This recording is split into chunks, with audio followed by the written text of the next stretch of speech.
longer distance. So it's a good one that we think of how best can we work together to start and access the resources that are put in place within the context. We are continuing with the engagements. The panel is going to take a second round of submissions, but we are not forgetting the fact that zero hunger, food health, good health, responsible consumption and production cannot be achieved with the realities of climate change.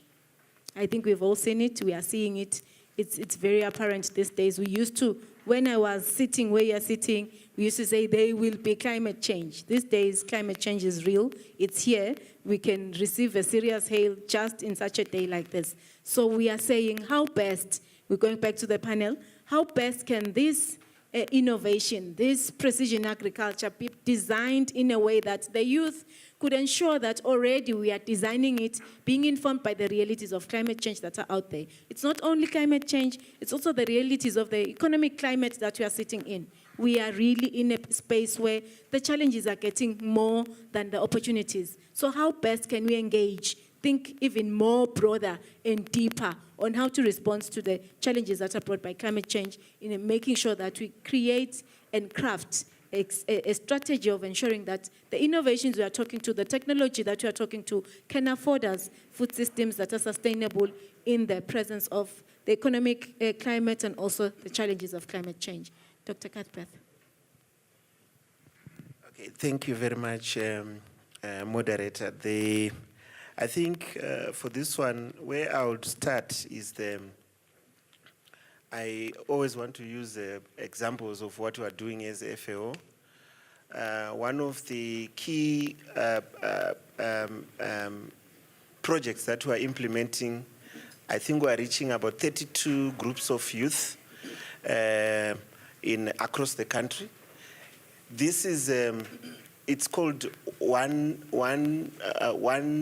country, one priority commodity, OCOP. And so what we are doing there is to provide what we call green technologies. And these respond directly to the challenges of climate change. We have seen what hailstorms can do to your produce from I don't know, to zero in a single, fall of hail.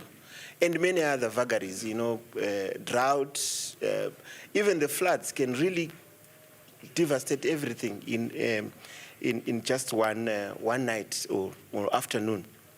So green technologies go beyond just the tunnels, automated tunnels for that matter. They can be expensive, but the specification that we're using as FAO is a much more contextualized, tunnel, which okay, it's still high up there, but the costs are much lower. But you can do what you do with the high-tech tunnels. But the bottom line is that it's a green technology. It helps you to address the challenges that come with climate change. Then the issue of, others include the shade netting. We have a lot of groups that are receiving shade netting. Shade netting, and the one that we're using actually prevents even hail. Besides the temperatures and so on. So that type of technology helps a lot in terms of dealing with the impact of climate change. The other one I want to mention, there are many others, of course. The experts are here. I know there are lecturers here who would know and explain it better than what I'm doing. But I'm talking about what we are doing on the ground. Plastic mulching, and many others. So green technology is the key word. We deploy green technologies. And as I said before, the youth at the front of these technologies, because you are the youth, you understand quickly what it means, and you can adapt, and you can learn fast how to apply it. So very important for me. And then I don't want to overemphasize the issue of e-extension and basically leveraging the digital world that we are living in today. You can learn how to do fish in a 2-minute clip. That's the reality of today. And you can even include in the gross margin budgets and everything that is associated with a fish enterprise. that can apply across all the commodities, and that can be a very important entry point for the youth. Let's use the social media and many other platforms for productive learning.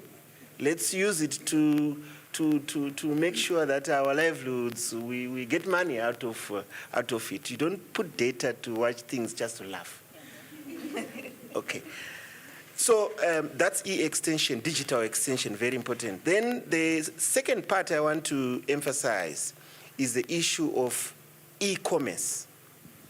A lot of trade can happen using technology. And I think the youth can be at the front of this. Look at how apps are being applied, different applications are being applied in providing transport. We have Uber this, Bolt, InDrive, and it's just revolutionized the whole transport sector.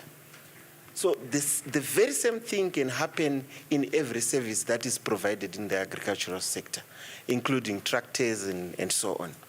So yeah, I think e-commerce, so linking the service providers to those who need the service. See that as a very important entry point for you as a youth. Very important, because you don't have to be digging. All you're doing is providing a service which leverages on the digital world that you are living in. Back to you, Chair. Thank you, Dr. Cuthbert. That is a